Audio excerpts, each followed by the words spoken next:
I want you to just close your eyes for a moment and then picture yourself standing right here in the middle of this vast open field where death is silently breathing. Its quiet presence is felt on every single side. The victory will only be for what is right. There's dust and debris in front of us. Armies spread out over a vast area. Iron suits of armor, the glint of shining swords, and the thundering sound of thousands of horses' hooves. This is not an ordinary field. This is Yarmouk. Pause. And this is no ordinary day by any means. This is the day, a truly significant moment, after which the world will not remain as it is today. Now, I want you to ask yourself just one question deep from your heart. If you were to know that losing today's battle would mean more than just a mere defeat, rather, it means the complete destruction of your faith, your homes, and your entire future. So are you going to back down? This very question was confronting the Muslims that day. On one side, the Byzantine Roman Empire existed. The world's most organized, the wealthiest, and the most terrifying army. On the other hand, there were those people who had no palaces of gold, no fortresses of steel, and no pride in their numbers. They possessed only one thing, and that was their profound and unwavering faith. And history, through its countless pages, stands as a powerful testament to the undeniable fact that when such resolute faith steps onto the battlefield, entire empires are made to tremble and shake to their very foundations.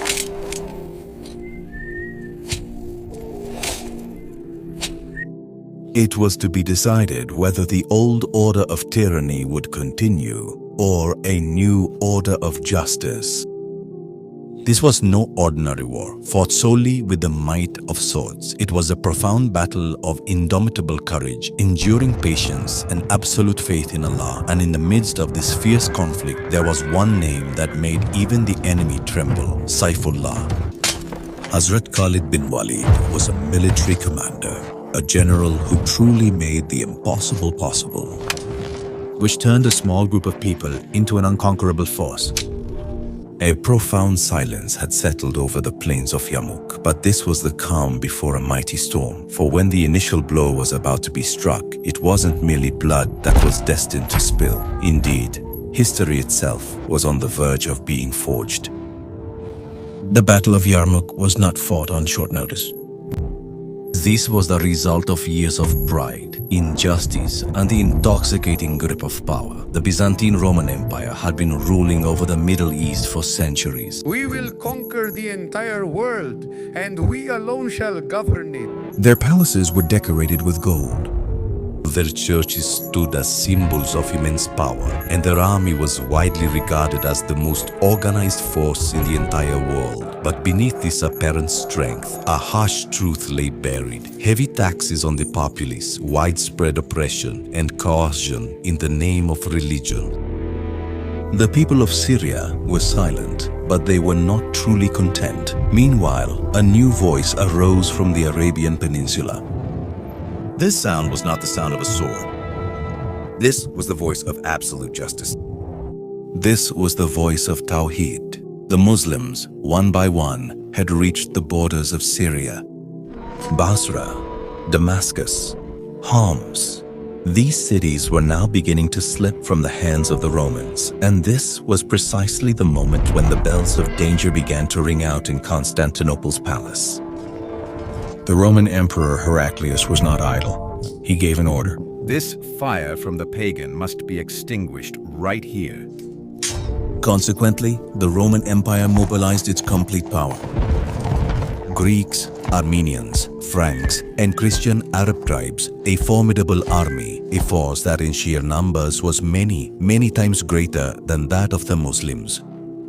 It is said that the Roman army was around 200,000, whereas the Muslim difference was clearly 30 to 40,000. But the result is not here yet.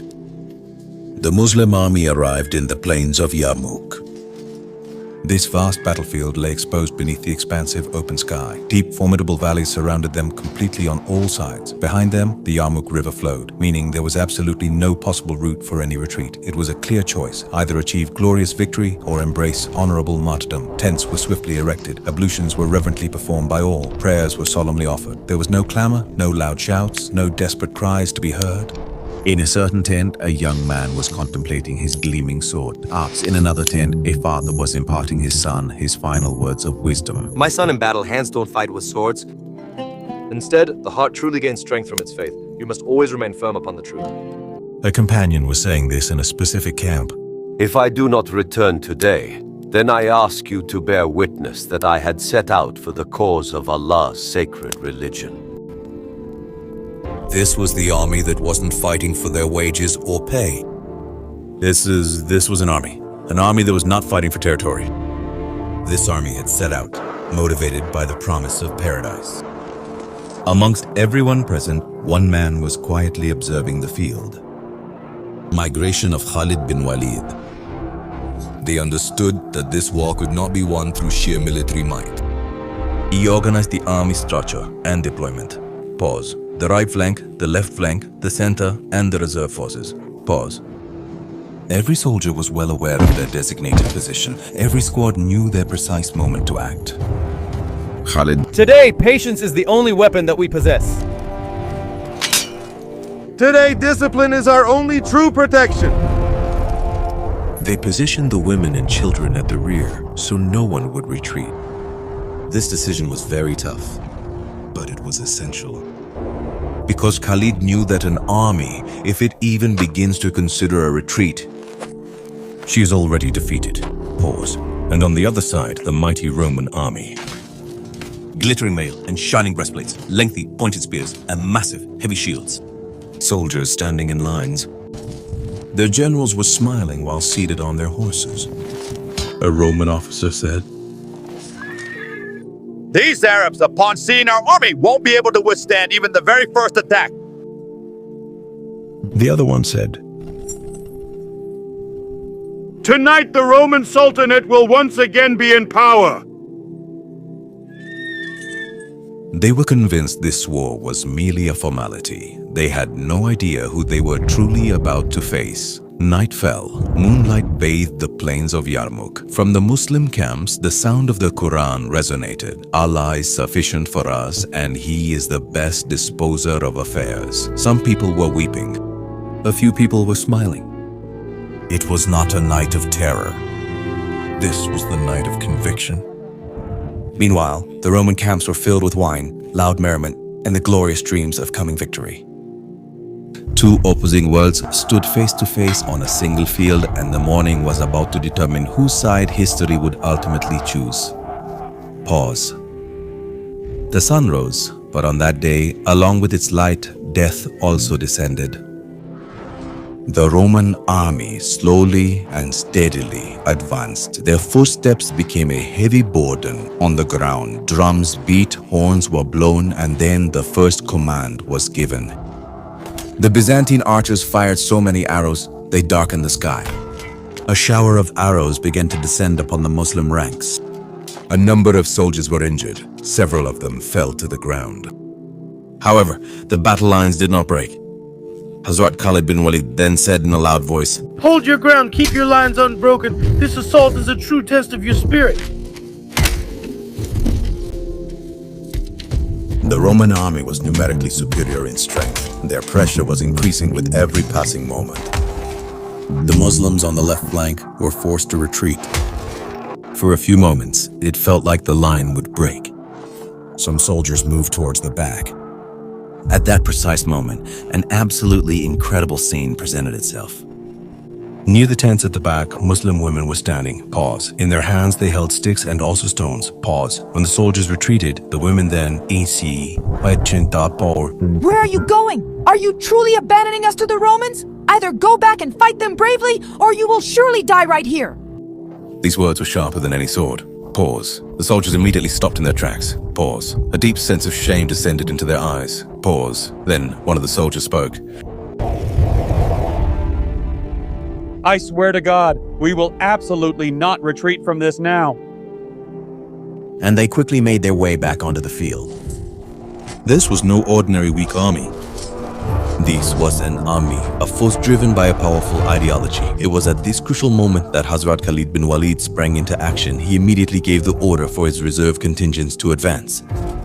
These were the soldiers who had not yet participated in the fighting. They were fresh, full of energy, and moved with great speed. They launched a sudden, fierce assault on the Roman left flank. The Romans were completely taken by surprise. This attack was entirely outside of their calculations. Dust clouds rose, swords gleamed brightly, and spears shattered. The first day was tragically stained with blood. The sun began to set.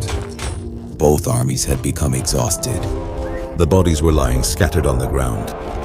The first day concluded without any truly clear or decisive outcome. However, one crucial point became absolutely evident to everyone. The Muslim warriors were still completely unbroken in their resolve, and the Roman forces, for the very first time, appeared genuinely worried and quite visibly distressed. The night finally came. Muslims offered their evening prayers inside their tents. The wounded received their necessary medical care. Hazrat Khalid was once again examining the map carefully. Pause. He knew with certainty that the actual fighting would now commence. That night, Khalid rearranged the army's formation. He moved his troops from one position to another. Pause. The Romans had absolutely no knowledge of this. Pause. This conflict was not confined to the battlefield alone. It was also present in their minds. Meanwhile, the Roman generals were no longer content. An officer said, "These Arabs are not the ones we had originally thought." The other spoke. If this situation persists, we are going to have a serious problem. Fear had gradually permeated into both of their beings. We cannot allow ourselves to lose. The second day was considerably harder than the first. The sun had risen, but its light did not feel like a true blessing. The Romans were going to attack with full force on this day. The decision has been made. Today the final verdict will be delivered. Today in this desert battlefield, either our great empire will survive, or our honor will be buried here forever. Advance! His plan was absolutely clear. To completely shatter the Muslims in a single day. There was an attack from all sides simultaneously. Their slogans were echoing in the air. Arrows rained on the Muslims. Then heavy infantry attacked. The pressure was becoming unbearable. For a few moments, the Muslim ranks truly wavered. At that very moment, an elder companion stepped forward and said in a loud voice, These words truly ignited fire in their hearts. The wounded soldiers bravely stood up again. But then those who had fallen, they then began fighting on their knees. Hazrat Khalid ibn al-Walid, may Allah be pleased with him, was observing everything. They knew that the time for the attack had not yet arrived. They held their famous cavalry regiment in a rear position. This was the squad, intended for the final decisive blow. Pause. Khalid then addressed his companions, saying, "Not yet. Let the enemies tire, then we'll deliver our decisive blow." By the third day, the fighting had become utterly insane. Pause. There was no pause, no respite, and absolutely no mercy. every soldier was just fighting.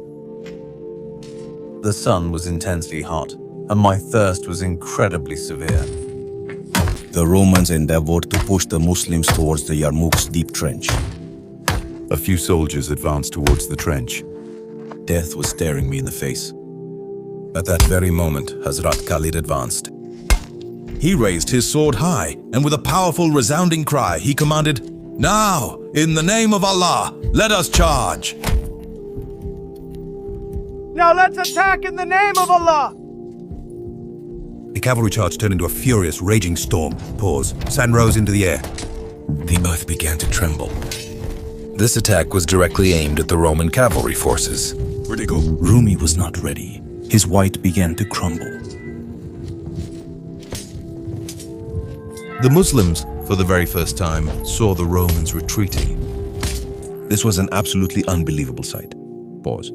The army that once ruled the entire world. She was hesitating. The Muslims began to chant slogans. The Almighty God is the greatest, the most powerful being. This slogan was not just a mere sound, it was a clear declaration that the final decision was near. The Muslims in their camps were deep in prostration. Tears of gratitude were freely falling onto the ground. Roman camps, silence. If this situation continues tomorrow, we will not be able to survive. On the fourth day, the atmosphere felt very heavy. There was an unusual silence in the atmosphere. It seemed as though the very ground itself was patiently awaiting the verdict. Rumis was well aware that if they were to lose this battle today, all would be completely over, and the Muslims were convinced that if they held their position steadfastly today, history would be rewritten. The Rumi commander then came and stood directly before his waiting soldiers. In his voice there was both anger and a palpable fear. He then cried out, shouting loudly, This is indeed the very last day. We must either eliminate them, or we will surely lose absolutely everything. The army, which remained bound in chains, once again moved forward. The relentless downpour of arrows, the thunderous clash of spears, the agonizing shrieks of iron. Muslims were under pressure from every side. For a few moments, it genuinely felt as though this might be the ultimate test. At precise moment, from behind the Muslim encampments, women emerged. In their hands, they carried sticks and stones. They cried out with a loud, defiant shout. Don't leave us behind and then back away from this. You must either stop the enemy, or you will have to kill us before you leave. These words were sharper than any sword could possibly be. The soldiers' eyes grew moist with emotion. They turned and plunged back into the battlefield. Hazrat Khalid bin Walid was observing this very crucial moment. He then beckoned his entire unit with a gesture. These were the horsemen who, up to that moment, were entirely safe. Khalid said. Now it will be decided. He divided the army into two sections. One delivered a blow to the Romans from behind. Pause. The other then shattered the left arm. Kisur, the Roman army was now completely surrounded on all sides.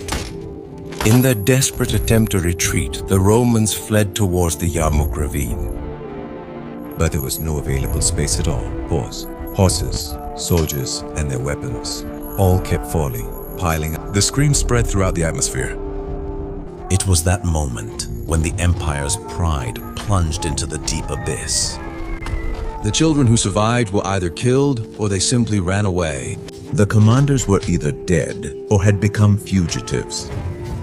The Roman army, which had held dominion over millions of people, was completely destroyed in just a few hours. The battlefield was left in an utter state of silence. Only the wind and the martyr's fragrance remained. Yarmouk was far more than just a battle. That was the moment when Sham slipped through Rumi's fingers forever. The Byzantine Empire, was beginning to crumble and fall apart. Islam was establishing itself as a powerful global force. If the pivotal Battle of Yarmouk had not taken place, then perhaps the city of Damascus, Bayt al-Muqaddas, would not have been liberated. The entire trajectory of history would have been completely different. This victory was not achieved by overwhelming numerical strength. This victory was not achieved by superior. This was a victory, a triumph, born from the power of faith. Pause. It was that unwavering belief, that conviction, which transforms the weak, the faith that can make the weary stand up again.